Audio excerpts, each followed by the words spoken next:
ये जो एक शो है ये आई थिंक बहुत ही ह्यूमन लेवल पे बहुत सारी जो एक ह्यूमन इमोशंस हैं या ह्यूमन स्पिरिट है उसको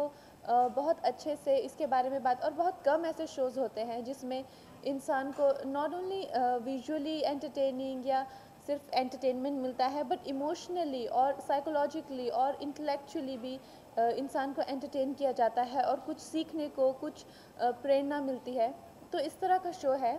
और हमारे लिए अच्छा है कि क्वीन जैसी फ़िल्म जो कि अपने आप में ही बहुत एक प्रेरणा,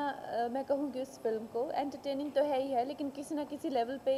ये फ़िल्म इतनी इंस्पिरेशनल है कि मैं कहूँगी कि इसे देखने के बाद एक महीना कोई डिप्रेस नहीं हो सकता।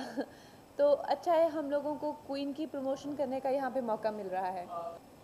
आई think as a girl I definitely relate to the character. लेकिन मैं कहूँगी कि इस किरदार में जो रानी जो है उसको सीरियस इश्यूज़ हैं, जैसे कि उसमें बिल्कुल भी कॉन्फिडेंस नहीं है या उसमें बिल्कुल भी सेल्फ रिस्पेक्ट भी नहीं है एक तरीके से देखा जाए तो उस तरह से मैंने ज़िंदगी में कभी उन इश्यूज़ का सामना नहीं किया।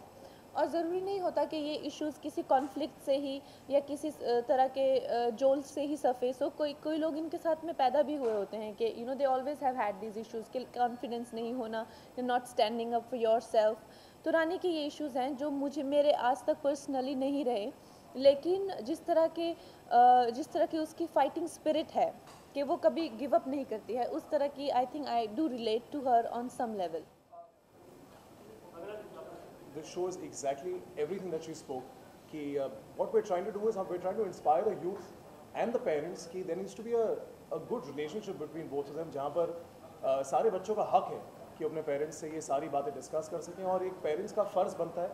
कि वो एक ऐसा रिलेशनशिप बनाए अपने बच्चों के साथ कि उन्हें एक कंफर्ट लेवल हो कि वो चुप ना रहें ऐसे इंसिडेंट्स के बारे में और अपने पेरेंट्स से चीज़ें डिस्कस करें